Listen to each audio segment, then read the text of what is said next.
Assalomu alaykum. Aka, yaxshimisiz? Sog'ligingiz yaxshimi? Qurbonlik mavzusida ozgina savollarimiz bor edi, maylimi? Qurbonlik qilish odatda biroz mashaqqatroq bo'lib qoldi hozir. Ayniqsa Toshkent sharoitida. Qo'y tanla, keyin qassob top so'ragandan keyin tarqatishga muammo.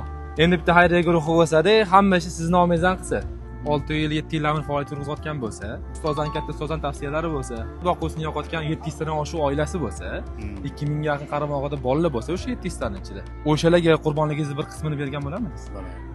Bo'lamisiz? Ular haqiqatda shunaqa bo'lsa, To'g'ri, qilsa bo'ladi. Foydalangan bo'lamisiz? Ha, bo'ladi. Bergan bo'lamiz? Ma'qul, juda Haqdorlarga. Ular xizmatdan foydalangan bo'lamiz? inshaalloh. Ha, beramiz.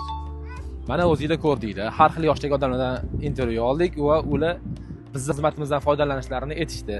Endi sizchi, siz Mehr 2020 ni xizmatdan foydalangan bo'lamidingiz? Kommentariyga yozib keting. Yana bir eslatma, ayniqsa ayollarga, dom sharoitida turadigan, lekin qurbonlik qilish xohlaydigan, bu jarayonni osonlashtirishga yo'l qidirayotgan odamlarga mana shu videoni yuborib qo'ying, ularga foydali bo'lishi mumkin.